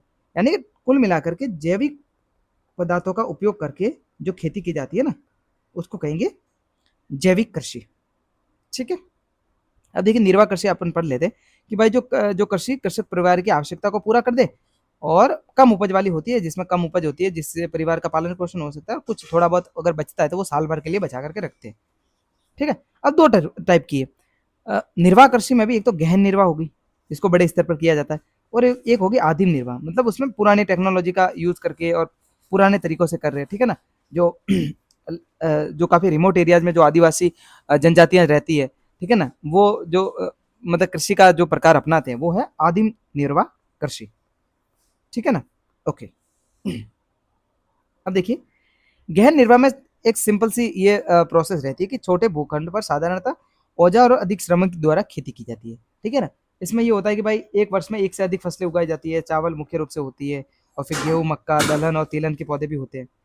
आदिम निर्वाह में वो स्थानांतरित कृषि होती है जिसमें चलवासी जो पशु चारण समुदाय होता है ना, वो मान लीजिए आज इस जगह पर कृषि कर दी, फिर अगले सीजन में इसको जला करके राख कर दिया, फिर अगले एरिया पे जाकर के वहां पर खेती करना शुरू कर दिया, वहां पर जंगल वगैरह साफ करके। तो वो होती है स्थानांतरित कृषि जो कि आदिम निर्वाह कृषि के अंतर्गत आता है। ठीक है, ओके। स्थानांतरित कृषि अमेजन जो वन है ना उसमें, तथा उष्ण कटिबंधीय जो अफ्रीका के क्षेत्र है, दक्षिणी पूर्वी एशिया है, उत्तरी पूर्वी भारत के भाग है, वहां पर प्रचलित है, जहां पर स्थानांतरित खेती की जाती है। उनको भी अब उनको भी अलग अलग जगहों पर अलग अलग नामों से जाना जाता है। जैसे कि उत्तरी पूर्वी भारत है, इसको जूम खेती कहते हैं, जूमिंग। मेक्सिको में मिल्पा, ब्राजील में रोका, मलेशिया में लदांग। ठीक है, तो इनको आपको याद रखना है, ये मिलान में पूछ सकते हैं, मैच दी फॉलोइंग में आपको पूछा जा सकता है कि भाई कौन से एरियाज में किस टाइप की खेती का नाम रखा गया है जूमिंग जूमिंग से रिलेटेड। ठीक है ना, स्थानांतरित कृषि में। ठीक है, कर्तन एंड दहन प्रणाली क्या होती है? मतलब आपने जंगलों को जला दिया और वहां पर पहले काटा जंगलों को, फिर जलाया और फिर वहां पर आपने कृषि करना स्टार्ट कर दिया, वो होगा कर्तन एंड दहन प्रोसेस, जो कि स्थानांतरित कृषि है ना उसका एक प्रकार है। ठीक है, उसकी एक विशेषता है। ठीक है, अब देखिए चलवासी पशुचारण सहारा के अर्ध शुष्क क्षेत्रों में, शुष्क क्षेत्रों में पाए जाते हैं। ठीक है ना, जम्मू कश्मीर में भी है ना, जम्मू कश्मीर में कौन सी चलवासी समुदाय है, उसका नाम आपको कमेंट बॉक्स में बताना है, ठीक है ना। ओके, अब इसमें ये क्या करते हैं मुख्यतः, ये जो जलवायु बाधा होता है ना, मान लीजिए पहाड़ों पर बर्फ जम गई, तो ये तलहटी वाले रीजन में आ जाएंगे, ठीक है। और जैसे ही तलहटी वाले रीजन में गर्मियां बढ़ जाती है, वो ऊपर ऊपर की तरफ बढ़ जाते हैं, पहाड़ों की तरफ, ऊंचाई की तरफ, ठीक है। तो इस तरीके से ये जलवायु बाधा को दूर करने के लिए चलवासी पशुचारण या फिर चलवासी कृषि की जाती है, ठीक है। इसमें ऊँट, मवेशी, याक, बकरियां ये पालते हैं, मुख्यतः दूध, मांस, ऊन और खाल का उत्पाद उपलब्ध करवाते हैं बाजार में। वाणिज्यिक कृषि क्या होती है, मुख्यतः फसलों का उत्पादन बाजार की जो डिमांड है ना, मार्केट डिमांड को ध्यान में रख करके वो करते हैं, ठीक है। अधिकांश जो खेती होगी वो मशीनों से सारा काम किया जाता है, ठीक है ना, जिसमें अनाज बड़े खेतों पर उगाया गया है, ठीक है, बड़े बड़े जैसे 100 100 200 बीघा में। मिश्रित कृषि की जाती है, रोपण कृषि भी की जाती है, रोपण कृषि में जैसे गन्ना उगा दिया, ठीक है ना, मिश्रित में 2-3 फसलें एक साथ उगा दी, है ना, या फिर पशुपालन के साथ में खेती कर ली, तो ये होगी। अब वाणिज्यिक अनाज कृषि होती है, ठीक है ना, जो अनाज के जितने भी उत्पाद है उनको उगाते हैं, ठीक है। मिश्रित कृषि में फसलों के साथ साथ आपको पशुपालन भी देखने को मिलेगा, ठीक है ना, जिसको कहेंगे मिश्रित, ठीक है। रोपण कृषि में आपको क्या देखने को मिलेगा, रोपण कृषि में सिंपल चाय, जैसे जिसको रोप करके उगाया जाता है, जैसे चाय हो गई, कहवा हो गए, काजू, रबर, केला, कपास, ये सारी जो एकल फसलें होती है ना, उनको रोपण कृषि कहते हैं, ठीक है। इसमें बहुत बड़ी मात्रा में श्रम और पूंजी की आवश्यकता होती है, सिंपल, ठीक है। रोपण कृषि मुख्यतः विश्व के जो उष्ण कटिबंधीय क्षेत्र है ना, ट्रॉपिकल एरियाज, ट्रॉपिकल जोन, ठीक है, उन क्षेत्रों में की जाती है। जैसे मलेशिया में रबड़ का उत्पादन हो गया, ब्राजील में कहवा यानी कॉफी का उत्पादन हो गया, भारत और श्रीलंका में चाय के जो उत्पादन है, वो सारे रोपण कृषि के ही उदाहरण है, ठीक है। देखिए मुख्य फसलें देखिए जैसे चावल वगैरह है, तो अब इनको क्या करना है कि चावल, गेहूं वगैरह जो सारी चीजें है ना, इनको सिर्फ ये पता होना चाहिए आपको कि उसके लिए कौन सी जलवायु कैसी चाहिए, ठीक है ना, कैसी जलवायु चाहिए, कितनी वर्षा चाहिए, कितना तापमान चाहिए, ठीक है। ये सारी चीजें अपने को थोड़ा बहुत बेसिक आइडिया होना चाहिए। देखिए चावल के लिए आपको क्या बोलेंगे, ये मुख्य रूप से खाद्य फसल है, ठीक है। उष्ण कटिबंधीय क्षेत्र और उपोष्ण कटिबंधीय क्षेत्रों में पाया जाता है, मतलब कि 0 डिग्री से लेकर के 30 डिग्री तक के रीजन में ये पाया जाता है, ठीक है। अधिक तापमान होना चाहिए, अधिक आर्द्रता होनी चाहिए, ठीक है। वर्षा की आवश्यकता होती है इसमें। फसल चीका युक्त जलोढ़ मृदा में पाया जाएगा, ठीक है। मिट्टी किस टाइप की होती है ये भी पूछेगा, मिट्टी जलोढ़ मृदा होनी चाहिए, जल रोकने की क्षमता होनी चाहिए, और कहीं ना कहीं जो चीन है ना, वो चावल उत्पादन में अग्रणी है। ये डेटा पुराना हो गया, अब भारत ने चावल उत्पादन में चीन को पीछे छोड़ दिया था, तो भारत अब टॉप पे आ गया, ओके, ठीक है। तो अब भारत में जैसे पश्चिम बंगाल वाला जो रीजन है, बांग्लादेश में, मतलब जो चीज़ें हैं, जिस तरीके से जलवायु कंडीशन वहाँ पाई जाती है, तो भारत में पश्चिम बंगाल वाला जो रीजन है ना, वहाँ पर बहुत ज़्यादा सूटेबल कंडीशन होती है चावल को उगाने के लिए, ठीक है ना। तो आपको पता चल गया, उष्ण कटिबंधीय, उपोष्ण कटिबंधीय क्षेत्र, उच्च तापमान, उच्च आर्द्रता, वर्षा की ज़्यादा आवश्यकता, जलोढ़ मृदा में पाया जाता है, ठीक है। तो सिंपली ये चीज़ें हैं जिसकी मतलब आवश्यकता होगी चावल के उत्पादन को बढ़ाने के लिए। गेहूं में आपको पता है मध्यम तापमान, वर्षा और शस्य कर्तन, फसल की कटाई के समय तेज धूप होनी चाहिए, ठीक है। तापमान मतलब ज़्यादा हाई नहीं होना चाहिए, वर्षा नॉर्मल हो जाए 1-2 बार तो ठीक है, लेकिन कटाई के वक्त में तेज धूप की आवश्यकता होती है, तभी वो जाकर के सूखते हैं गेहूँ, है ना, उसके बाद ही उनको काटा जा सकता है, ठीक है। दोमट मृदा होनी चाहिए गेहूं में, जैसे संयुक्त राज्य अमेरिका, कनाडा, अर्जेंटीना, यूक्रेन, रसिया यहाँ पर विस्तृत रूप से पाया जाता है, और भारत में मुख्यतः रबी फसल के रूप में इसको उगाया जाता है शीत ऋतु में, ठीक है ना। मिलेट्स क्या होते हैं, जो मोटे अनाज होते हैं ना, जिसमें बाजरा, मक्का, ठीक है, ये सारी चीजें शामिल होती है, ज्वार, रागी, तो इनके लिए मध्यम तापमान चाहिए होता है, पर्याप्त सूर्य की प्रकाश की आवश्यकता होता है। मतलब बारिश अगर कम भी हो जाएगी ना तो चल जाएगा, ठीक है ना, कम बारिश में भी ये उग जाते हैं, ठीक है।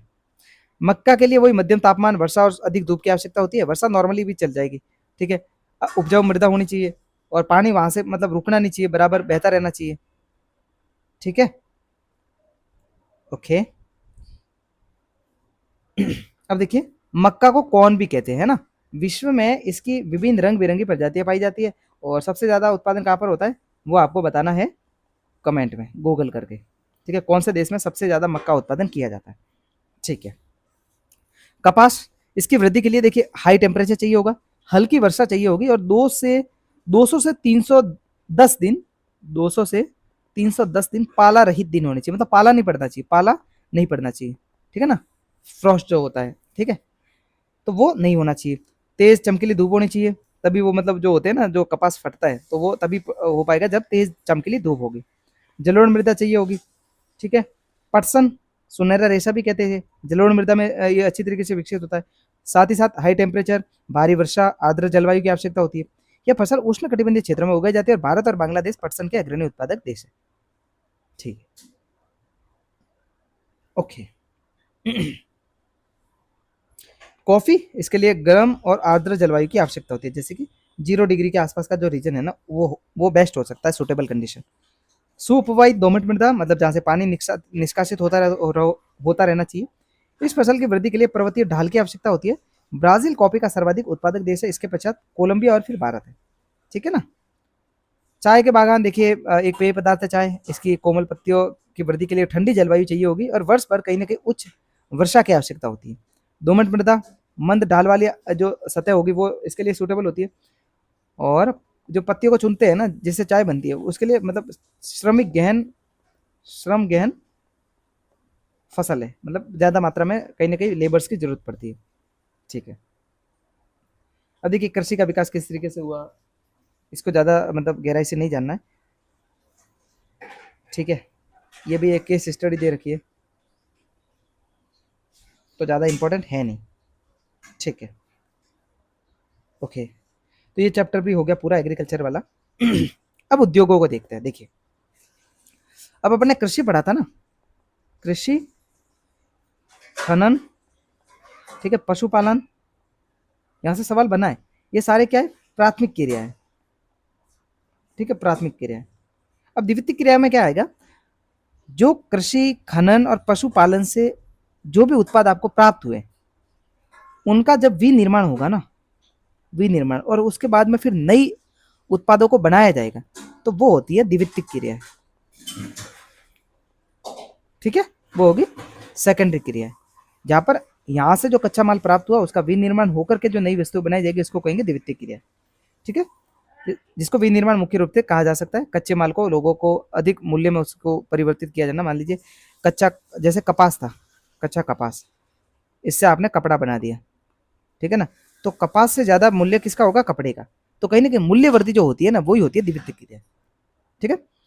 उद्योग का संबंध मुख्यतः आर्थिक गतिविधि से, जिसमें वस्तुओं का उत्पादन, खनिजों के निष्कर्षण और सेवाओं की व्यवस्था से संबंधित है। इस प्रकार लोहा और इस्पात उद्योग वस्तुओं के उत्पादन से संबंधित है। कोयला खनन उद्योग कोयले को धरती से निकाल करके उससे संबंधित, और पर्यटन सेवा देने वाले संबंधित उद्योग है, ठीक है। तो ये उद्योग जितने भी होंगे ना, वो सारे द्वितीयक क्रिया में आएंगे, ठीक है।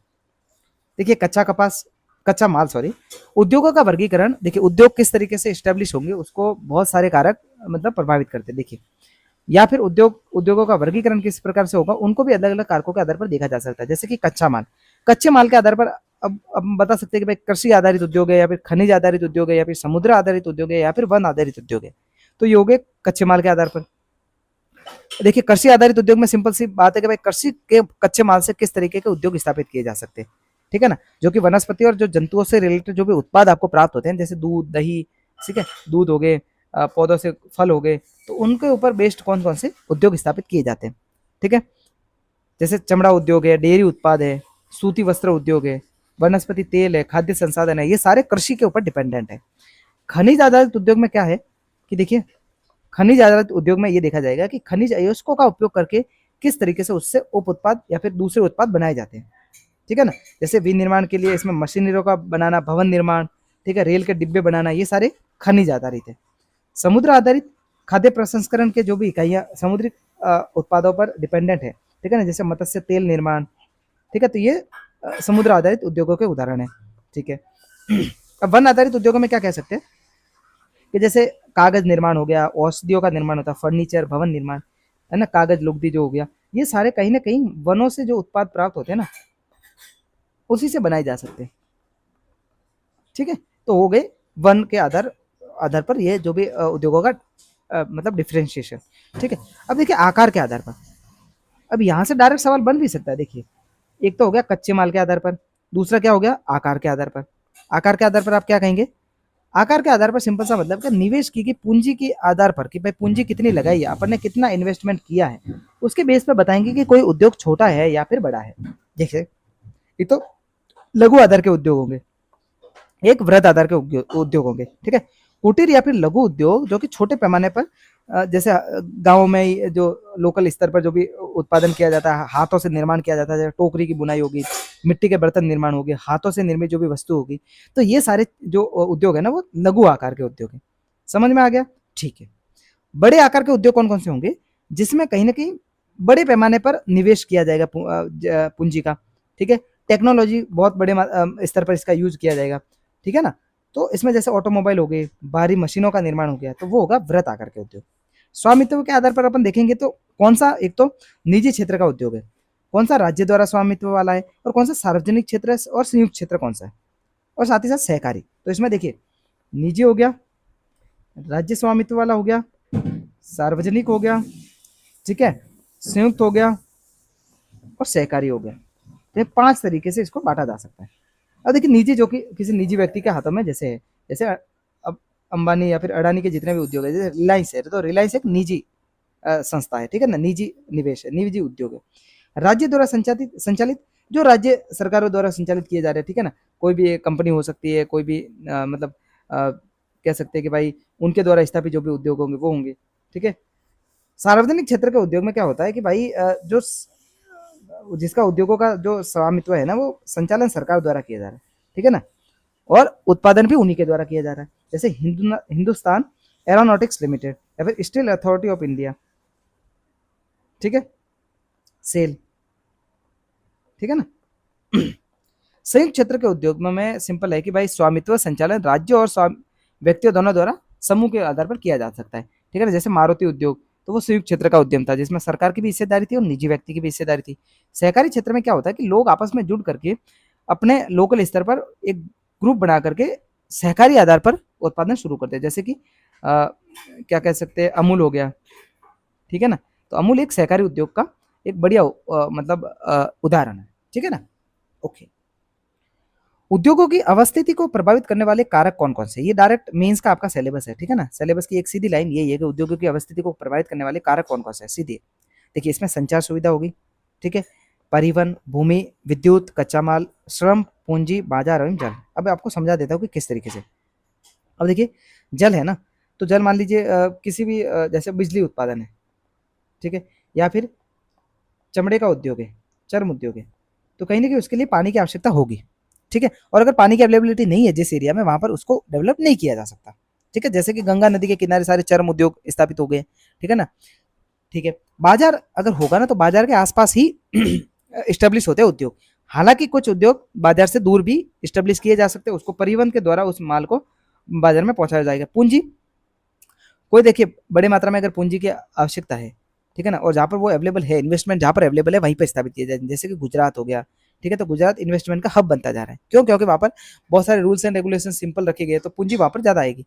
श्रम, जैसे बिहार, यूपी, ठीक है ना, श्रम गहन उद्योग वहाँ पर स्थापित है। क्यों? क्योंकि वहाँ पर लेबर्स काफ़ी सस्ते और मतलब सस्ते लेबर्स वहाँ पर डेवलप है, मतलब उपस्थित है, ठीक है। कर्नाटक में देखेंगे, कर्नाटक या फिर अपन कहेंगे बेंगलोर में, तो जो आईटी सेक्टर है ना वहीं पर डेवलप हुआ। क्यों? क्योंकि कौशल युक्त जो श्रम है ना वो बेंगलोर में आपको मिल जाएगा। कच्चे माल के आधार पर, जैसे कि जो कच्चा माल जिससे मतलब उसके वजन में कमी आ जाती है, उसको तो क्या करेंगे, उस उद्योग को तो कच्चे माल के समीप ही बनाएंगे। जैसे कि गन्ना या फिर शक्कर का जो उद्योग होता है ना उसको, ठीक है। बाकी जिस भी कच्चे माल में वजन में कमी नहीं होती, उसको कच्चे माल से दूर भी उस उद्योग को स्टेब्लिश किया जा सकता है, ठीक है। विद्युत अवेलेबिलिटी है या नहीं, ठीक है ना, तो विद्युत की अवेलेबिलिटी आपके उद्योग को स्थापित करने के लिए इंपॉर्टेंट भूमिका निभाती है। उसके साथ ही भाई लैंड एरिया कैसे सस्ते मिल जाते हैं, या फिर कितने रूल्स एंड रेगुलेशन से आपको गुजरना पड़ेगा, परिवहन है या नहीं है, वहाँ पर संचार सुविधा अवेलेबल है या नहीं है, तो ये सारी चीज़ें कहीं ना कहीं आपको उद्योगों को अवस्थिति के महत्वपूर्ण कारक के रूप में आपको देखे जा सकते हैं, ठीक है। ओके, अब देखिए औद्योगिक प्रदेश वो एरियाज होते हैं जहाँ पर औद्योगिक जो भी इकाइयाँ हैं ना वो स्टेब्लिश होती है, औद्योगिक इकाइयाँ, ठीक है। अब देखिए जैसे पूर्वोत्तर अमेरिका हो गए, पश्चिम और मध्य यूरोप हो गए, पूर्वी यूरोप हो गया, पूर्वी एशिया हो गया, ठीक है ना। तो ये सारी चीज़ें क्या है, ये देखिए इस मैप के थ्रू आप देख सकते हो कि कौन कौन से औद्योगिक प्रदेश पाए जाते हैं। भारत में भी देखिए मुंबई, पुणे, बंगलोर, तमिलनाडु एरियाज, हुगली क्षेत्र, अहमदाबाद, वडोदरा प्रदेश, छोटा नागपुर औद्योगिक प्रदेश, विशाखापट्टनम, गुंटूर औद्योगिक प्रदेश, गुड़गांव, दिल्ली, मेरठ औद्योगिक प्रदेश, ठीक है ना। तो ये कुछ औद्योगिक प्रदेश है जो भारत में भी स्थित है, ठीक है। कुछ औद्योगिक विपदाएँ भी आई जाती है, जैसे आपने देखा होगा जो भोपाल में हुआ था, ठीक है ना? भोपाल गैस जो त्रासदी हुई, ठीक है? यूनियन जो कार्बाइड की फैक्ट्री थी, ठीक है? वहाँ से यूनियन कार्बाइड रिलीज़ हो जाती है और बहुत बार ऐसा होता है ना कि भाई औद्योगिक उत्पादन जहाँ पर हो रहा है, वहाँ से कुछ गैसेज़ लीक हो जाती है, तो वो एक विपदा के रूप में आपके सामने देखने को मिल सकती है। अब कैसे जोखिम को कम करना है, ये डिज़ास्टर मैनेजमेंट की चीज़ें हैं, इसको आप एक बार देख लेना, ठीक है ना?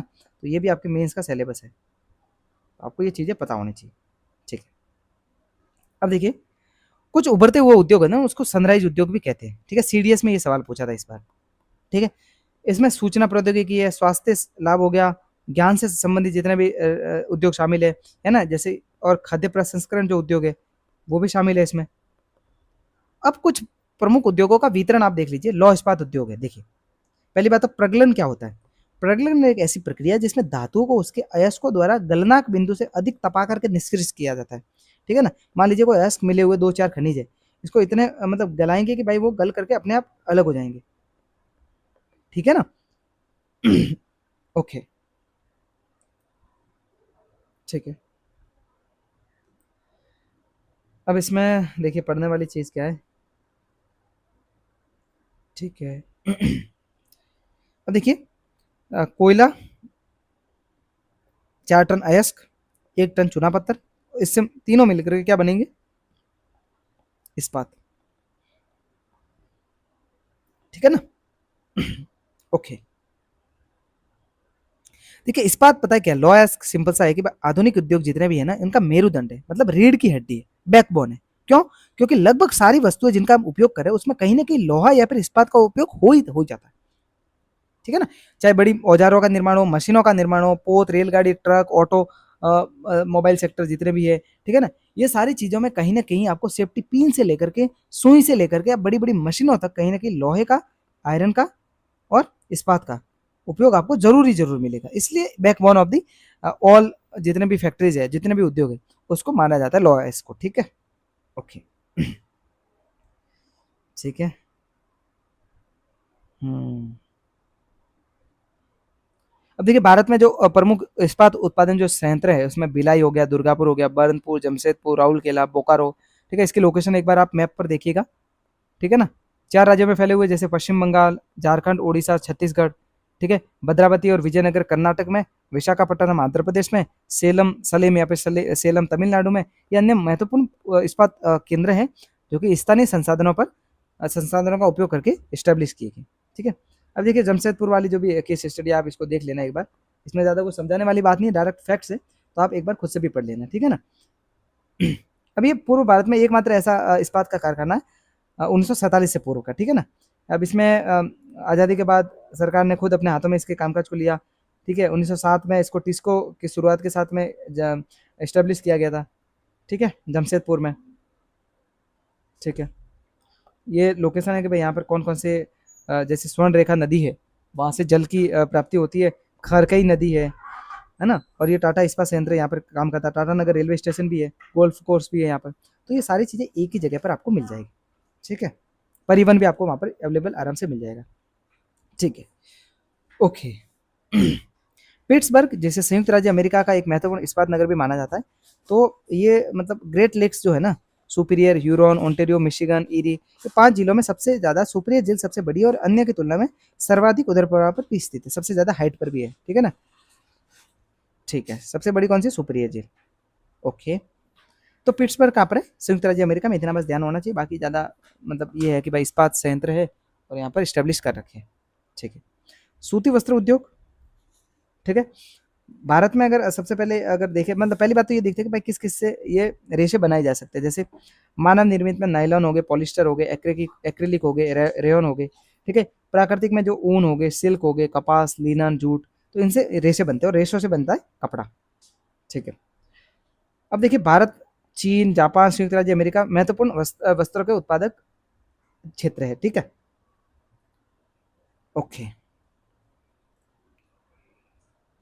देखिए भारत में सूरत, वडोदरा, यहाँ पर कहीं न कहीं सुनहर जो जरी वाले जो काम होते हैं ना वस्त्रों से रिलेटेड, वो किए जाते हैं। पहला जो सफल यंत्रीकृत वस्त्र मिल जो होती है ना, वो मुंबई में एस्टेब्लिश की गई थी 1854 में, ठीक है? अब देश में सर्वप्रथम वस्त्र उद्योग 1818 में, ये कौन सा था, यंत्रीकृत था, और सबसे पहला जो वस्त्र उद्योग था वो 1818 में कोलकाता में स्टेब्लिश किया गया था। और उसके बाद में पहला यंत्रीकृत मतलब मशीनों से जो उत्पादन हुआ था वो 1854 में स्टार्ट हुआ था। ठीक है, ओके। अब अहमदाबाद को भारत की देखिए वस्त्र नगरी भी बोली जा सकती है, ठीक है ना। 1859 में इसमें पहला सूती वस्त्र की जो मिल थी वो स्टेब्लिश की गई थी। भारत का मैनचेस्टर भी कहा जाता है, ये चीजें, ठीक है। ओके, ठीक है। ओसाका कहाँ का महत्वपूर्ण वस्त्र निर्माण केंद्र है, वो है जापान का, ठीक है। जापान का मैनचेस्टर कहा जाएगा, ठीक है इसको। तो ये चैप्टर भी अपना पूरा हो गया। अब आगे क्या दे रखा है, मानव संसाधन। आपको पता है कि लोग सबसे बड़े संसाधन होते हैं कहीं ना कहीं। प्रकृति में मानव ही एकमात्र ऐसा संसाधन है जो कि अन्य वस्तुओं को एक संसाधन बनाता है। ये अपने पहले भी स्टार्टिंग में पढ़ ही लिया था, ठीक है। भारत सरकार के अधीन मानव संसाधन मंत्रालय था, अब तो शिक्षा मंत्रालय वो, ठीक है ना। ओके। प्रधानमंत्री कौशल विकास योजना 2015 में 1 करोड़ भारतीय युवाओं को 2016 से, ये सारी चीजें मतलब कहीं ना कहीं कौशल निर्माण बढ़ाने के लिए। और कौशल अगर ज्यादा होगा ना तो मानव संसाधन बेहतर तरीके से काम कर सकता है, ठीक है। ओके। जनसंख्या का वितरण आप सभी को पता है, भारत अब लगभग सबसे ज्यादा जनसंख्या वाला कंट्री बनी गया है। भारत की जो एवरेज एज है लोगों की वो 27 वर्ष है, ठीक है। भारत के पास डेमोग्राफिक डिविडेंड है ना वो बहुत ज्यादा मात्रा में है, यानी कि जो कार्यशील जनसंख्या है, कार्यशील जनसंख्या जो कि अराउंड 15 से लेकर के 60 साल की उम्र तक आपको देखी जा सकती है, वो सबसे ज्यादा है, मतलब मोर देन 50% है, ठीक है ना। लेकिन भारत के लोगों के पास कौशल की कमी है, इसीलिए वो एक बेहतर मानव संसाधन के रूप में उभर कर नहीं सामने आ पा रहे, ठीक है ना। ओके। जनसंख्या घनत्व कैसे कहते हैं कि भाई एक इकाई क्षेत्र में मान लीजिए 1 किलोमीटर इधर, 1 किलोमीटर इधर, 1 किलोमीटर एक इधर, इस एरिया में कितने लोग रह रहे हैं, हाउ मच लोग, ठीक है। मान लीजिए 100 है तो 100 जनसंख्या घनत्व हो गया, ठीक है। भारत का जनसंख्या घनत्व 382 व्यक्ति प्रति वर्ग किलोमीटर, हालांकि इसको अपडेट हो गया होगा, इसका आप गूगल करके एक बार देख लेना, ठीक है ना। ओके। अब देखिए जनसंख्या को वितरित करने के लिए कौन कौन से कारक मतलब जिम्मेदार हो सकते हैं, आपको पता है ना। भौगोलिक कारक हो सकते हैं, कुछ आर्थिक कारक हो सकते हैं। भौगोलिक कारक में देखोगे स्थलाकृति कैसी है, वहां पर मैदान है, फिर पठार है, पहाड़ है, कैसा है, ठीक है। मैदानों में ज्यादा लोग रहेंगे, पहाड़ों और पठारों में कम लोग रहेंगे, सिंपल सी बात है। जलवायु कैसी है, ज्यादा ठंडी जलवायु है, चरम जलवायु मतलब ज्यादा ठंडी ज्यादा गर्म जलवायु है तो वहां पर लोग कम रहेंगे। जो मध्य जलवायु है, जैसे जो भूमध्य सागर के आसपास है ना, भूमध्य सागर के आसपास का जो क्षेत्र है तो वहां पर ज्यादा लोग रहेंगे, ठीक है, क्योंकि वहां पर समतल समान जलवायु है। मृदा कैसी है, उपजाऊ मृदा है तो कृषि के लिए उपयुक्त है और वहां पर जो लोग ज्यादा रहेंगे, ठीक है। अनुपजाऊ मृदा रेगिस्तानी एरियाज में कम लोग रहेंगे। जल की अवेलेबिलिटी है या नहीं पीने की जल की या फिर खेती के लिए, तो वहां पर लोग ज्यादा रहेंगे, नहीं है तो नहीं रहेंगे ऑब्वियसली। खनिज खनिज अगर जहाँ पर ज्यादा पाए जाते हैं तो वहां पर अपने आप ही एक मार्केट बन जाता है, एक नगर बन जाते हैं, ठीक है ना। ओके। सांस्कृतिक, सामाजिक और आर्थिक कारक। आर्थिक कारक में देखिए कोई औद्योगिक क्षेत्र अगर उभर करके आए हैं तो वहां पर रोजगार के अवसर के लिए लोग जाएंगे रहने के लिए, ठीक है ना। जैसे जापान में ओसाका या फिर मुंबई, तो यहाँ पर कहीं ना कहीं रोजगार के लिए ही लोग जा रहे हैं। सांस्कृतिक कारक, धर्म और संस्कृति की महत्ता वाले स्थानों पर लोग आकर्षित हो जाते हैं, वाराणसी हो गया, यरूशलेम हो गया, वेटिकन सिटी हो गया। सामाजिक कारक में देखिए अच्छे आवास, शिक्षा, स्वास्थ्य वाली सुविधाएं वाले क्षेत्रों में लोग ज्यादा बसना स्टार्ट करते थे, जैसे पुणे हो गया, ठीक है, दिल्ली हो गया। ओके, ठीक है। अब देखिए जलवायु परिवर्तन, सॉरी जलवायु क्या, जनसंख्या परिवर्तन 2-3 कारकों की वजह से हो सकता है। देखिए या तो जन्म दर, मृत्यु दर या फिर प्रवास, ठीक है ना। अब जन्म दर और मृत्यु दर के अंतर की वजह से जितना भी जनसंख्या में परिवर्तन होगा उसको कहेंगे प्राकृतिक वृद्धि दर, यानी प्राकृतिक तरीके से बढ़ रही है या फिर घट रही है, ठीक है। अब देखिए प्रवास है ना, प्रवास में क्या होगा कि जनसंख्या के आकार में परिवर्तन होता है जिसमें लोग एक स्थान से दूसरे स्थान पर जा सकते हैं, ठीक है। उत्प्रवासी वे लोग होते हैं जो देशों को छोड़ देते हैं। अप्रवासी वे लोग हैं जिस देश में लोग आ रहे हैं। मान लीजिए भारत में लोग आ रहे हैं तो भारत के वो अप्रवासी है, और भारत से जो लोग जा रहे हैं वो है उत्प्रवासी, ठीक है। ओके। ठीक है। देखिए अब देखिए जनसंख्या परिवर्तन में प्रतिरूप कैसा है कि भाई किस तरीके से जनसंख्या बदल रही है ना। तो वो अपन हायर क्लास में थोड़ा देखेंगे, वो पूरा ग्राफ बना करके किस तरीके से जन्म दर कम हो जाती है, ठीक है, जन्म दर बढ़ जाएगी, फिर मृत्यु दर कम हो जाएगी, फिर दोनों बराबर हो जाएगी और फिर घटती हुई जनसंख्या आपके सामने देखने को मिलेगी, ठीक है, जो विकसित देशों की एक मुख्य समस्या है। जनसंख्या संगठन क्या होता है कि भाई मतलब किसी देश की जनसंख्या कितनी भी अधिक हो, उस देश के आर्थिक विकास में कितना योगदान है, वो होगा जनसंख्या का संगठन। ठीक है ना? एक संसाधन के रूप में लोगों की भूमिका को समझने के लिए जनसंख्या के संगठन को अपन क्लासिफाई करके देखते हैं। ठीक है ना? जिसमें उसकी आयु हो गई, लिंग हो गया, साक्षरता का स्तर हो गया, स्वास्थ्य दशाओं की जो व्यवस्था हो गई, ठीक है, व्यवसाय हो गया, आय का स्तर हो गया, ये सारी चीजें कहीं ना कहीं जनसंख्या के संगठन को दिखाती है। ठीक है, तो अब जनसंख्या पिरामिड क्या होता है, मतलब एक साइड में क्या होगा, एज ग्रुप होगा, है ना, और प्रतिशत मतलब कितना प्रतिशत एज ग्रुप में वो लोग रहते हैं। ठीक है ना? तो ये तो हो गया मतलब एक विकासशील जो देश हो गए ना, विकासशील, उसकी पिरामिड हो गया। लेकिन जो विकसित देश है उनके इस तरीके से होता है कि भाई मृत्यु दर भी बहुत कम होगी, है ना, और जन्म दर भी बहुत कम होगी, तो ऋणात्मक ऋणात्मक कंडीशन में जनसंख्या पहुंच गई। ठीक है, ओके। तो एट्थ की ज्योग्राफी अपनी कंप्लीट हो गई है दोस्तों, और अगला जो अपना क्लास जो भी रहेगी अपनी, उसमें अपन नाइन्थ की ज्योग्राफी को पढ़ेंगे, और ऐसे अब लगातार क्लासेस चलती रहेगी ट्वेल्थ ज्योग्राफी तक। अपन इस महीने महीने ज्योग्राफी खत्म कर देंगे। ठीक है, तो आज की क्लास में इतना ही, मिलते हैं अगली क्लास में, तब तक के लिए धन्यवाद, जय हिंद।